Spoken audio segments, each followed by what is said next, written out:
Thank you. Welcome to Occupy CCTV.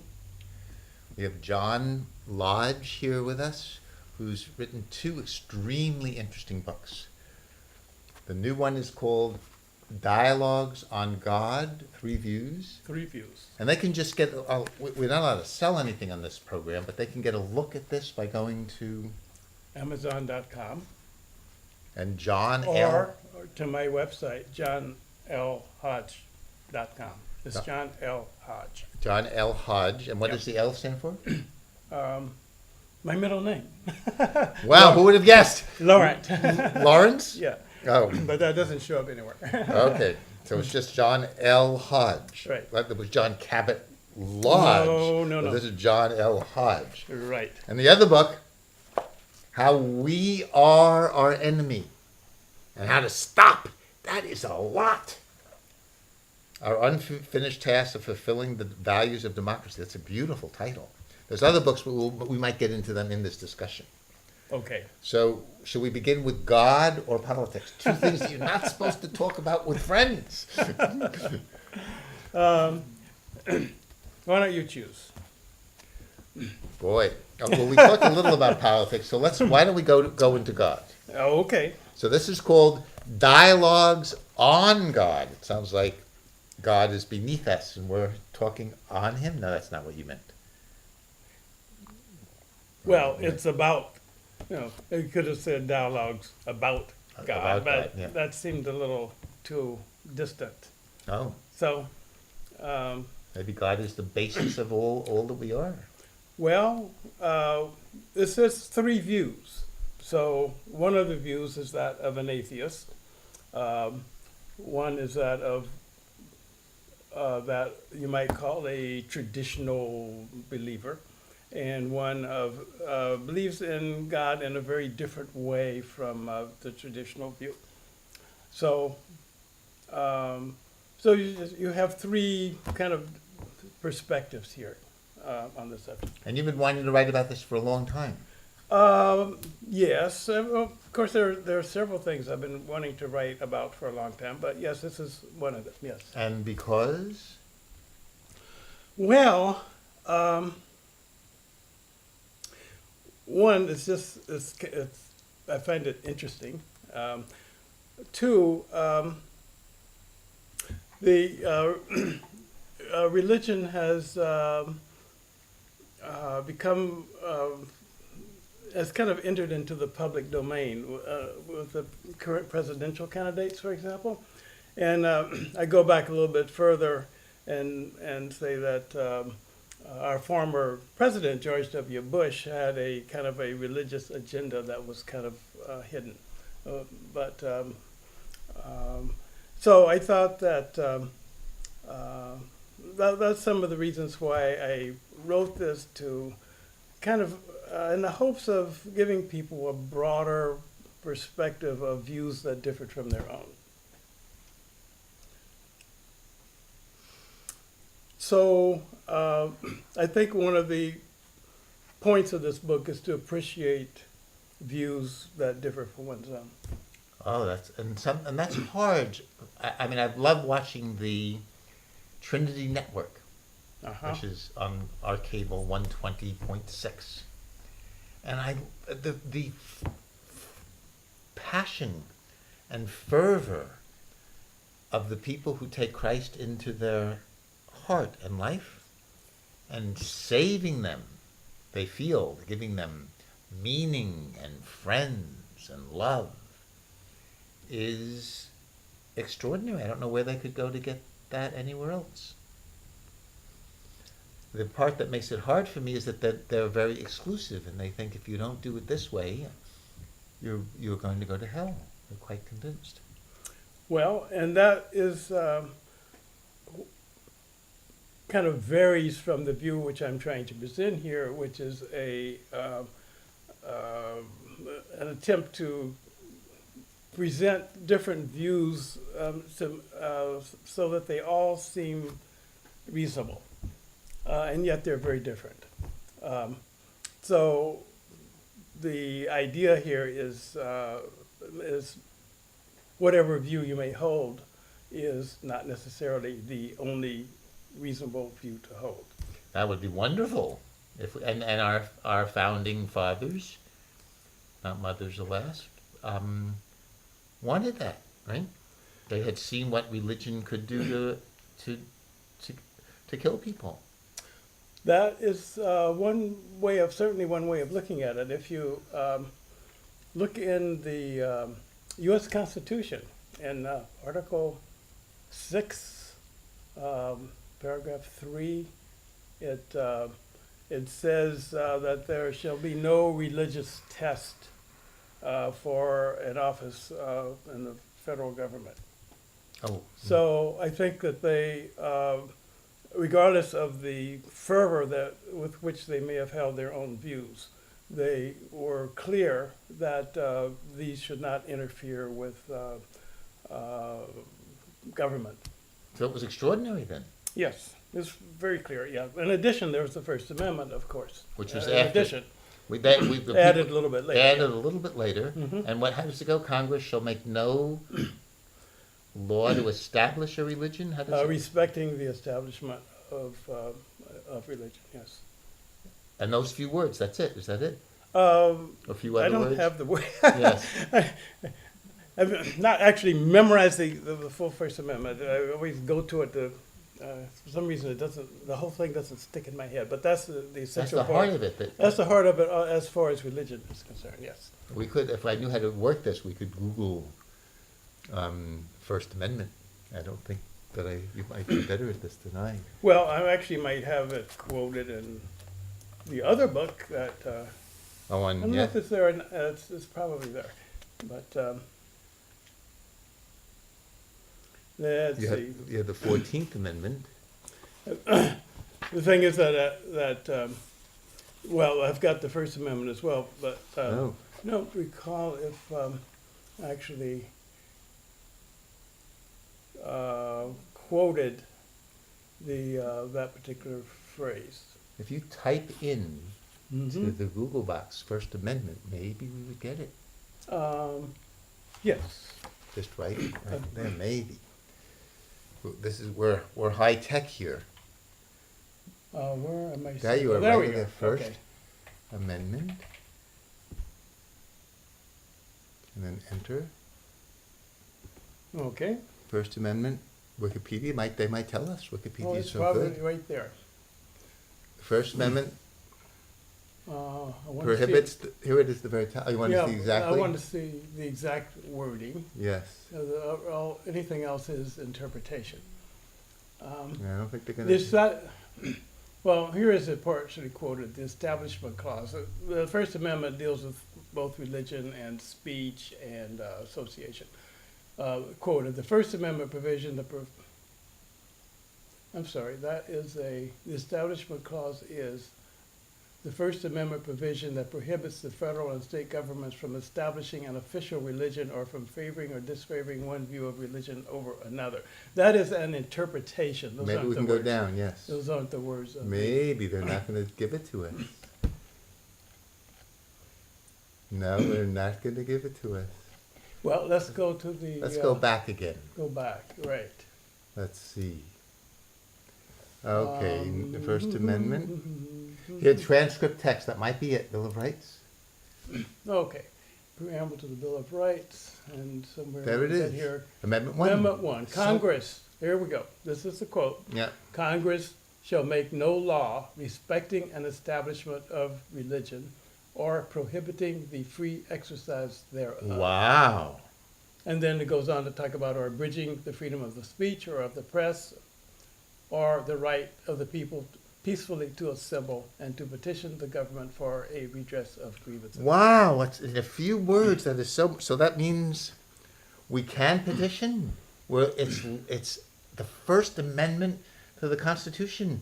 The Occupy people can certainly petition the government, right? That's so important. Want to read that one more time? You heard it here. April Fool's Day. It is not April Fool's. This is the First Amendment. Yes. No April Fool. Congress shall make no law respecting an establishment of religion or prohibiting the free exercise thereof or abridging the freedom of speech or of the press or the right of the people peacefully to assemble and to petition the government for a redress of grievances. Makes me cry. It's so beautiful, so simple, so brief, And so important. and so important. Yeah. And they did it. Yes. Even the slaveholders did this one. Right? Yes. The South voted for this. Quite something. So this means we can do, we're free to worship as we please, right? Well, there's one issue here, is that at the time this was written, it says Congress shall make no law respecting an establishment of religion Yes. or prohibiting the free exercise thereof. That does not mean that a state could not respect an establishment of religion or prohibit the free exercise thereof. And in many states at the time, there were laws. Oh, there were. Yeah. It wasn't until much later, and although I have written I have referred to the case in my book. It's not coming to my memory at the moment, but it's in here. There was a case, a U.S. Supreme Court case, which expanded this concept to the states, but that happened much later. Oh, so now the 20th century. where they interpreted the 13th, 14th, and 15th Amendment to mean that these rights are also rights that the states have to respect. Is that true? That's correct. And that Unfortunately, development happened much yes, later. unfortunately, they also Yeah. interpreted it as corporations or people. But Well, that was a separate issue, actually. Corporations became people even before the American Revolution. yes, Yes. oh, I thought So that was the, that was not a decision of Citizens United. In fact, I have a letter to the editor of the Boston Globe that was published January 29th, I believe, explaining that that decision was not made by Citizens United as far as the U.S. Supreme Court acknowledging that corporations were people happened in a case around 1883 Yes, yes, or yes, 89. yes. But you're So- saying even before then? But yes, corporations, the concept of corporations being person-like occurred centuries before. I mean, and it developed gradually. It developed gradually over time. And I was just reading a book, which I've mentioned on my blog. I just started a blog in January because I started writing stuff that, well, frankly, I was writing stuff that I was sending to publications. It wasn't getting published, so I said, okay, I want to publish this anyway. So I started a blog in January. And tell people put how some they of this can stuff. get in touch It's with us. johnlhodge.blogspot.com. John L. Hodge, Hodge, .blogspot.com. Right. You can also get there from my website, which is johnlhodge.com. Yes.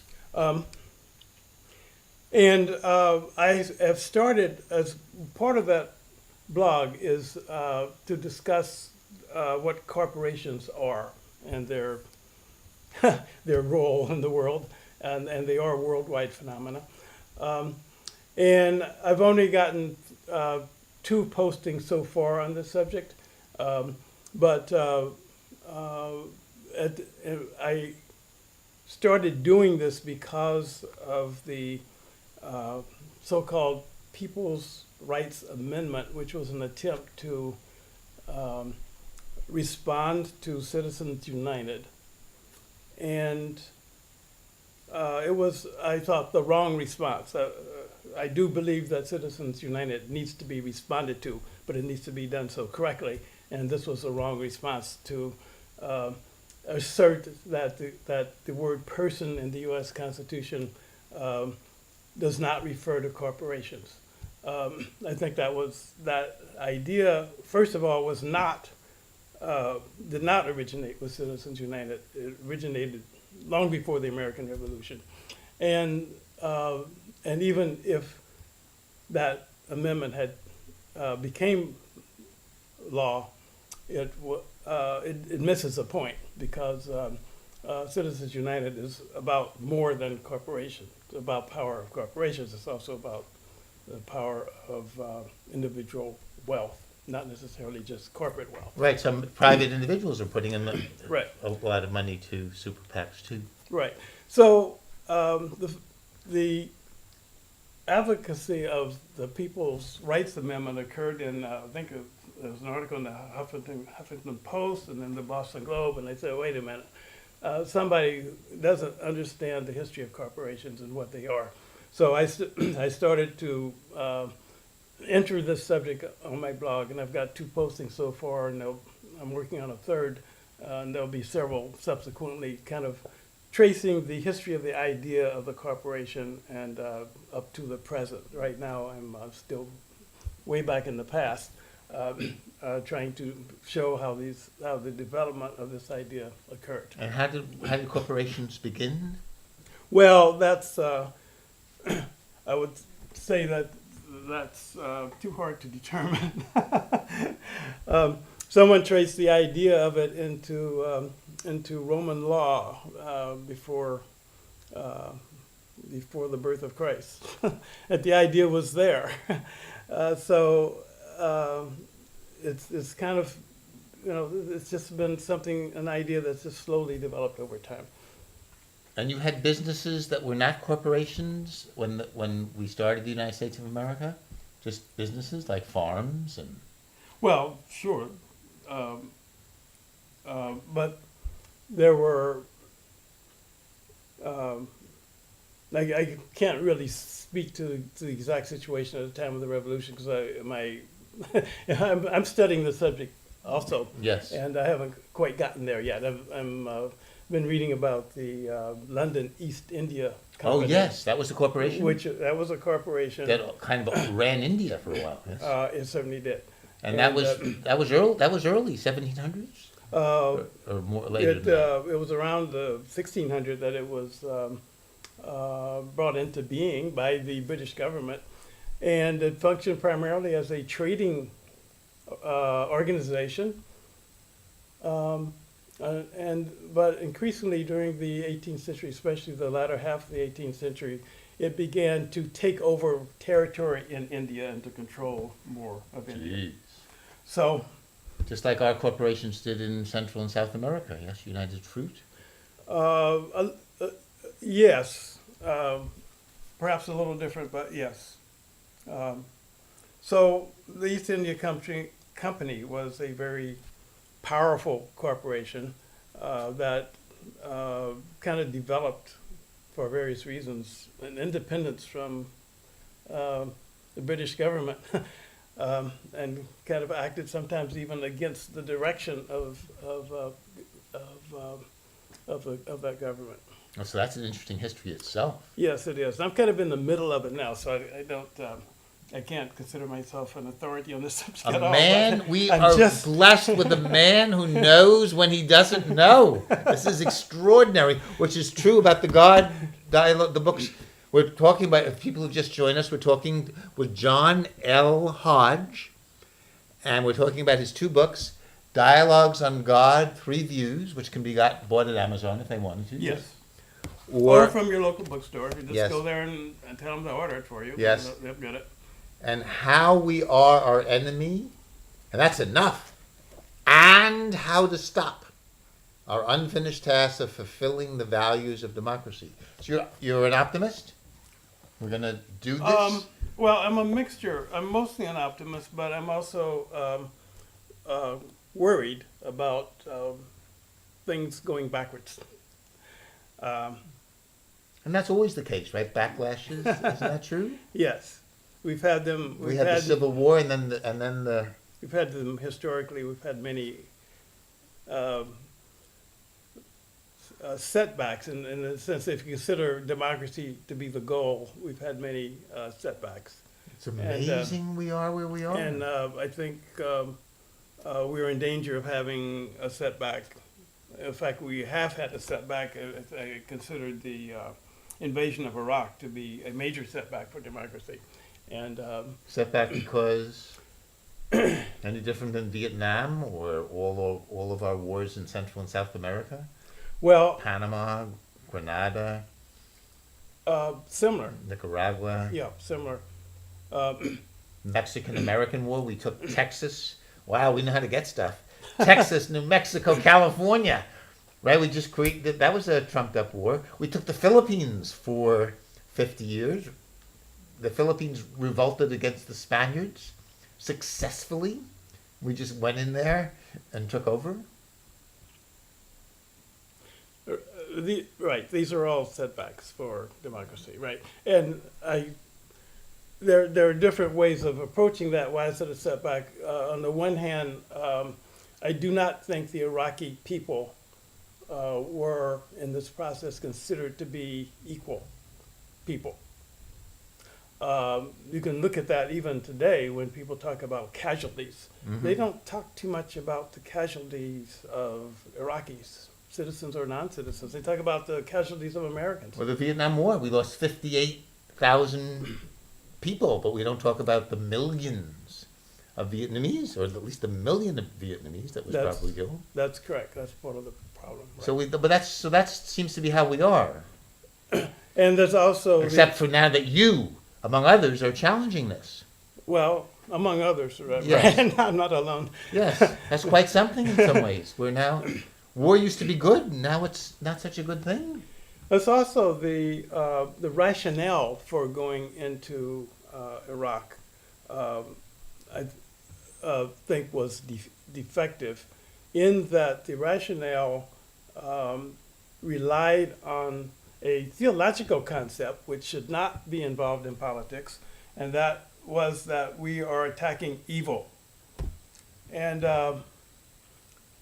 evil, as I say, is a theological concept. I don't think it belongs anywhere in the political discussion, but it entered into the discussion under President Bush, and it became part of the we are doing the right thing rationale for invading Iraq. And Vietnam, yes, and all, usually, right? Or the Well- American Indians even, yes? The concept of the word evil, I actually do not know to what extent it was used in Vietnam. I don't recall it being used mean, in Vietnam. communism. However, I guess you're right. Godless communism. yes, Godless communism. That was kind of yes, right. So Yes. the implication there of it being evil. That's correct. And in some ways, That's which is right. interesting, it was. And Hussein was, I mean, if the word evil, you can't be in some ways much meaner than Saddam Hussein. If evil Well, means yeah, anything, you can be. but he was pretty bad. He tortured. Well, and- yeah, but Oh. you know, Oof. then there was Hitler too. So Yes, well, he was. Hussein was probably I'm sure you can, and I, look at Syria right now. I mean, Oh, who's geez. worse? So these guys are, if we leave out the word evil, I'm not sure, but they were bad. They were really, and are really bad. But we're very selective about who we decide is bad and who we And we always have to it, attack. right? Yes, oh yes, we Noriega was our friend. Hussein was our friend. That's right. He was fighting the Iranians. We financed that war. Yeah. So we are very flexible in deciding, and very effective in convincing people who was evil. That's right. And the real problem there is what you just said, the effectiveness of convincing people that, these people are evil, let's go get them. That's the troubling piece which gets in the way of the concept of democracy. Look, the concept of democracy is based on the concept of human equality. How do you say that all people are fundamentally equal, or equal value, equal level of humanity, but some are evil and must be killed? Those are hard questions. We have to make a choice now. This is so interesting. Should we go on for another half hour? Are you? Sure. Okay, so we're just warming up to evil. We'll be here. Lloyd Smith has kindly given us his slot, so we'll be here till 8 o'clock discussing this. They might break for a commercial, but we'll keep going. Okay. We're recording this. Okay. So now I have a friend who thinks that Islam is evil. He thinks that they have world conquest on their mind. Or some people talk about religions, Christianity. The amount of people that they've killed is quite a lot. So, or some people think the United States, the amount of people that we have oppressed in Central and South America from the Monroe Doctrine. We told Europe, you can't suppress these people, we can. And so we had the School of Americas. So if evil means, if anything, the School of Americas was pretty bad. We trained people to be dictators and torturers, right? That happened. Yes. So, we thought Indians were heathens, and in Massachusetts, you got in 1808, which is just 200 years ago, you got $8, which was a lot for bringing home a scalp. The fundamental contradiction that I've just talked about is right there in the Declaration of Independence. It begins expressing the concept of human equality, and then a few paragraphs down, it talks about the merciless Indian savages. In the same document. Yes. Document. And we accused King George of aligning himself with them, right? Right. So, this kind of conflict is ingrained in our society, and we're not, for the most part, not cognizant of this conflict, and we're kind of living through this conflict. When somebody says somebody's evil, we say, and Congress overwhelmingly supported the invasion of Iraq. So did the American public at the time. Overwhelmingly supported it. Underlying it, fighting against evil.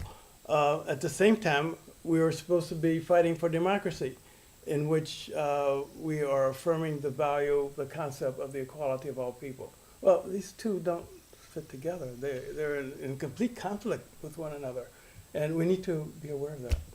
Wonderful. So there's what we often, and people are trying to call us, but we'll not. We're sorry. There's just we're talking to John L. Hodge, and it's how we are our enemy and how to stop our unfinished task of fulfilling the values of democracy. And he's got other books too, but Dialogues on God, 3 Views. Both of them you could take a look at it on your website. Yes, they don't have to buy it. Is it true? Well, rather you buy it. Yeah, but we're not allowed to sell. That way you can get. We're not allowed to sell things here, but we can spread information. So we have to just. You can find out about it on my website. Find out about it. We have to keep a very strict line here. Or you can type in my name in Amazon.com and they will show you read some part of this book. Should show up. You may have to scroll down a bit and see a little bit, read a little bit. Yes. Yes, that's actually. Maybe you will. Although I had another question, because this might be during our break, so this is just on our tape, but maybe not on. The live will not come on except maybe another 1.5 minutes. Uh-huh. But I remember arguing with progressives when the Soviet Union was there, and I think I'm right. The Soviet Union was pretty evil or pretty bad. If you don't want to use the word evil, that was a very horrible society. And all of Eastern Europe wanted to be free of that. So how does that work? If some places or Saddam Hussein really, maybe the Iraqi, I don't know, this is hard to say, but I think if we want to use the word bad or evil, those people were pretty bad. Both the whole system of communism was. Even in China now, which is thriving, maybe we can't use the word evil, but there's a lot of oppression, a lot of people putting in prison, people tortured and put in prison if they're Buddhists and so on, or including Tibetan Buddhists. Right. This is the difficulty in talking about getting rid of the concept of evil is that uh, one might then assume that therefore everything is good. And I'm not saying that at all. That's kind of a dualistic way of looking at things. Things are either evil or not evil. Um, um, and I'm proposing looking at this differently, that I am not saying that everything is basically good. I'm saying that the concept of evil, that certain people are evil, is the concept that is in conflict with the concept of democracy. Um, Nonetheless, people do things that we consider to be very bad. And systems like slavery and Jim Crow in the South, or racism in Right. the world. Right. There's plenty of things that people do that we consider to be bad. And the way to deal with that is to create a society of laws that define what those things are that are we consider to be bad. Um, and when someone is doing something bad, like killing somebody else or robbing somebody else, you try to remove them from the social context so that they cannot continue to do that kind of harm. So yes, you have to acknowledge that there are people who do things that are not consistent with the society that you're trying to And have a lot of power, like the 1% in our society, and they want to keep that power. Yes, and I mean, some people think evil is like this. I had this in the minorest of ways. I'm trying not to eat a pint of tofu ice cream that's in the freezer before I go to bed, because I love doing it. It gives me a moment high, and I pray, God, please help me not eat the ice cream. And I hear a voice that's saying, "You must be kidding. Go and eat that ice cream." And I don't have the power to. And so, people, whether it's certainly in the history of religion, that there's a power in us that is not very nice and can really take over. I ask anybody who's an alcoholic or a drug addict, and they call it. I mean, the religious people call it Satan, but there's whatever you want to call it.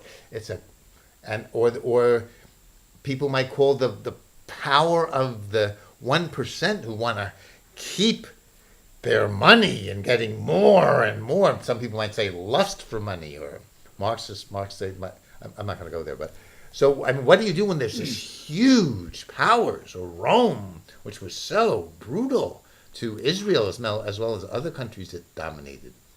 What are you going to do about those that are? It's not just someone making a decision to be bad or good. They seem to be gripped like an alcoholic. I want more and more money and power, and I will do what it takes. I don't care if it's killing a million Vietnamese. I don't care if it's getting people going to Iraq for 10 years or Afghanistan for 12, or the Soviet Union putting 20 or 30 million people in gulags, or what we have now. We have more people in prison than the Soviet Union had in the United States. There's a lot of powerful energy that seems to be beyond an individual decision to be bad. Right. I just want to kind of add a footnote to what you're saying. Some people who were not that familiar with the Vietnam War might question that some of what you're saying about a million people being killed, but in fact, from all of the actions that happened, that in fact did happen. And furthermore, under the Eisenhower administration, there were some in his administration who recommended dropping atom bombs on that troubled area in support, I guess, just to wipe it out. There was actual discussion about that. And some believe that Eisenhower was responsible for that not happening. Now, but to get to the main point you're making, when we focus on the evil of people, we miss what I think is the real problem. The real problem is a social structure that permits certain people to do certain things. So by focusing on, let's look at it now. Some people were blaming the tremendous recession that we may be coming out of now on certain evil bankers doing various things. But I think that misses the point. The point is that you have a structure, a social structure that permits people in those positions to do certain things. And what you need to change is the social structure that permits that. You will always have, if you don't do that, you'll have another structure where people will continue to do those things. We just have to recognize that people who get in positions of power sometimes become blind to the effects of all of their actions, and they do things to harm other people. That happens. We just have to recognize that. If you want to stop it, you don't keep blaming each individual who gets into that position and does things that we don't like or wrong.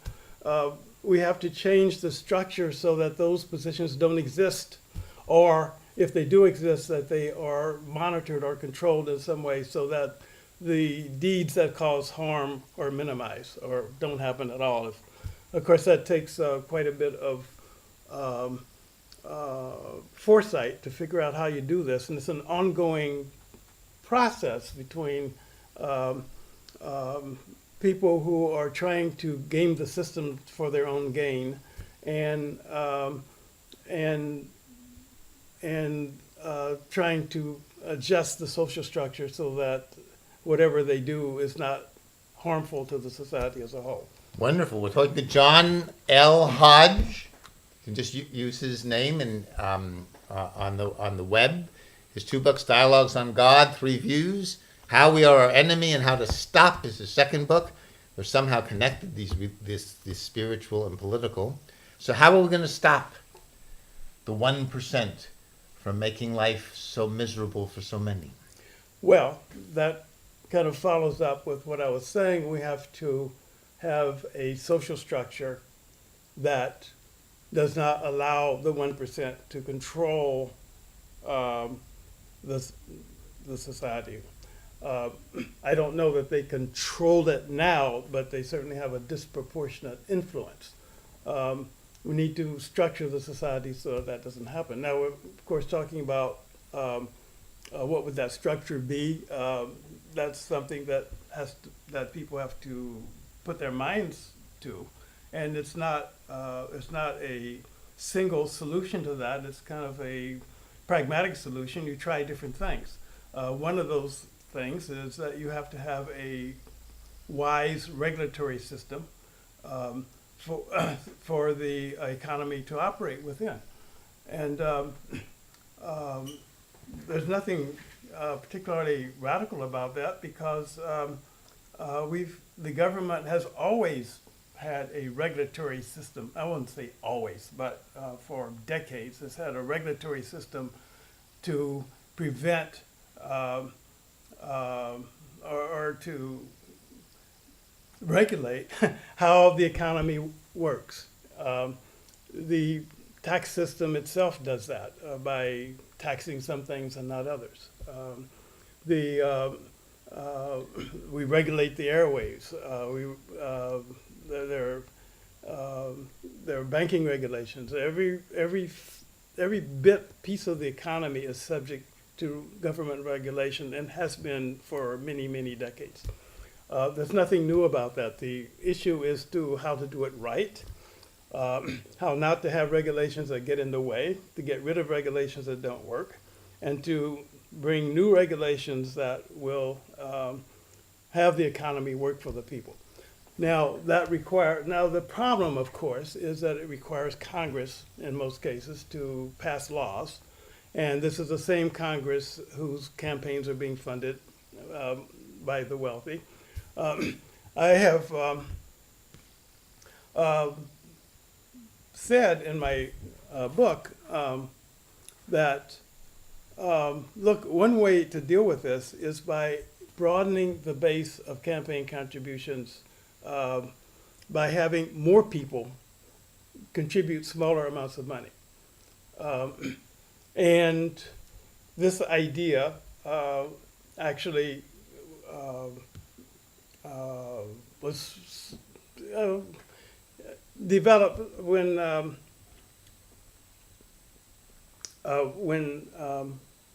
in the Dean campaign. Have people contribute money through the internet, small amounts, lots of it. A lot of his money came from these smaller contributions. This same process was taken over by Obama, and Obama collected most of his money from smaller contributions. Now, this doesn't prevent the wealthy from contributing huge amounts, but the more people who provide smaller contributions give the candidate a base of funding that is more broad-based, it's spread out among the public, so that they need to rely less on the wealthy. So that's actually a change which is occurring right now, and the internet has actually helped facilitate this process because you can contribute online, and anyone can contribute to a presidential campaign or any candidate by going online and putting in their credit card and contributing $50. Now, if you have many millions of people contributing $50, you will broaden the base of financial support and reduce, not eliminate, but you will greatly reduce the influence of a few wealthy people. Oh my, it's very interesting. Thank you for that. Now, how does these dialogues on God, how would that help create a more democratic society? I think you did give us a hint, because John L. Hodge, who I'm talking with, did say that if we could be true to the First Amendment, which is where we started, right? No establishment in a religion, and everyone has a right to a religion. They put that in. Yes. They didn't say everyone has to be Christian at all. That's right. And so that, too, it's similar to what you were saying about campaign contributions. If, which is perhaps true in America or not, that people would say, there's your way to God and mine. Is that something? I wonder if they've done studies of that, polls. My guess is, what do I know living in Cambridge? No offense to you people, just myself. What percentage of Americans believe in the First Amendment, really, that there are different ways to the great creative mystery that some people call God? And that would help, just like the many contributions, that would help us be more democratic and respect one another. Which is the purpose of your book? Is that true? Well, something like that. It is the idea which I'm trying to get across is that you can make a case for atheism. You can make a rational case for believing in God as creator. You can make a rational case for God existing within every person. You can make a rational case for these three different kinds of views. And what was the second again? The first was atheism. The second was God as creator and determiner of, to some extent, of like people like Newton, deism, God creates. Well, or not just creator, but God as someone with whom you communicate with on a regular basis and get guidance from. Yes, I like that. I need all the help I can get. But sometimes you have to do it yourself. That's what atheism would say. But that's just, I mean, the point is that you can make a rational case for that kind of faith. Yes. You can make a rational case for not having that kind of faith. And you can make a rational case for a different kind of faith. So. And the different kind meaning. Well, a different God is viewed differently as as someone lying who resides within us as opposed to above us. Yes. Okay, so those are kind of the three views that I present here. And part of the point here is that you really can't prove any of these three positions. And that it does really come down to a matter of personal choice. And my point is that given this, no particular religious view should be a part of the political spectrum. Which is the First Amendment. Which is the First Amendment, and also the other part of the U.S. Constitution I mentioned, which is Article 6, number 3, which says that there shall be no religious test for a office of federal government. So the creators of that Constitution, the First Amendment, I say had their heads on right, and that we're drifting away from that. Even President Obama has sometimes affirmed how much he's a man of faith. And I say, keep that out of politics. That's not for politics. That's your own personal beliefs. Keep them to yourself. And the other candidates, as you're aware, are presenting a very pro-religious point of view in many cases. And some of the things that we don't necessarily think of as religious, such as opposition to abortion, actually has a religious source. A lot of the anti-gay attitudes, people are claiming a religious source for these things. This doesn't belong in politics. This is about imposing your religious view on others, and that's what we should not be doing. And according to what we just read, would you mind? That's so beautiful. Would you mind reading it one more time? Amendment number 1 to the Bill of Rights. Congress shall make no law respecting an establishment of religion or prohibiting the free exercise thereof. My, free. Wow. Thank you. Madison and Washington and Jefferson and Adams. Yes. These were. That was extraordinary. Right? No one. I don't think had ever written that before. In a government constitution. I think this was new. I can never speculate on what was first. You never like that. I know. You can always find something. Somebody did this somewhere in the 2nd century. Yes. Yeah, you never know who the first was. Well, I'd love you to read. But it was certainly a very important. Yeah, I'd love you to read just maybe a paragraph from each book, if you would like. Would that work? Well, I'm not sure a paragraph will do here because we have three different. Different points of view here.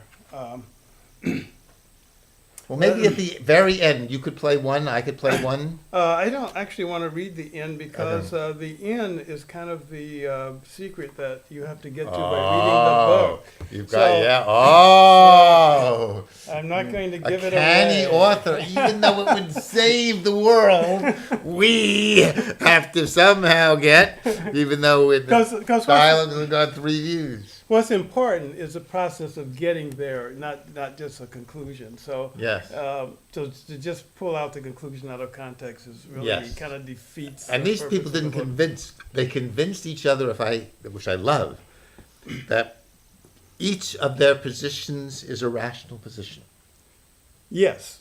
And they even got to the point of convincing each other that the other's position was rational, even though they disagreed with it. Yes, that's very beautiful. Yeah, that's extremely beautiful. And so you have really, John L. Hodge has, and we still have 8 more minutes, has made it clear for all of us what we can do to help keep the democracy growing. Among other things, you might tell us other things. One of them is, if there's enough campaign contributions, we can dilute the power of corporations in elections. And of wealth. Wealth isn't all in corporations. And wealth, yes. And I think we have to keep in mind that corporations in themselves aren't the evil. There are nonprofit, the many nonprofit entities that are social service agencies, they're corporations. Also. Harvard's a corporation. And is the Cambridge Center for Adult Education, is that a corporation? Is that, are nonprofits? Actually, don't know, but it may well be. But there are many nonprofit organizations that are incorporated. So we have two more questions. We have this huge number of people trying to call. Forgive me, but just John Hodge has so many things to say. We only have 7 more minutes of him. Is there anything else you'd like to add, either on the political or on the? I don't even like any of the words spiritual. What can we call it? The cosmic way. There's no good word yet, but anyway, the way people the journey with the cosmos. I might like that. Are there any more that we would need to know that would help us? Well, there's much more to know than I know. Yes. Much more to know than I can articulate. So what other ways would democracy, could we help becoming more and more democratic? I mean, people are struggling for things. Who's the great civil rights agitator who said agitate. So just keep, which we're doing now with the Occupy movement, just keep agitating for it is one way to go. Well, I think the one thing that we need to do is get in our minds a clearer vision of what it is we're headed for, what it is that we want, what it is that we're trying to attain or achieve. And I phrase that as fulfilling the values of democracy. And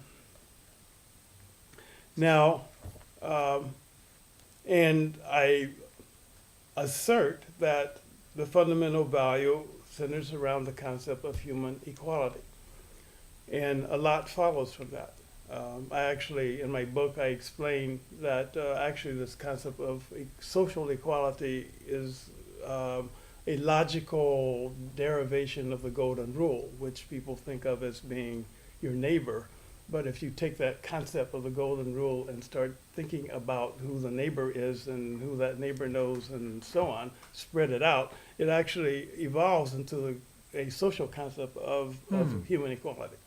So, so the origin of this idea, I claim, has this ethical source. It's not a religious source because the Golden Rule can be found, so-called Golden Rule can be found in many non-religious as well as religious sources. So it's not a particularly religious thing or not religious thing. It's both. And I know that there tends to be a reaction to the concept of values because the political right has kind of captured that concept for its own use. And in reaction, many on the left reject the idea of values altogether. We don't want to deal with values.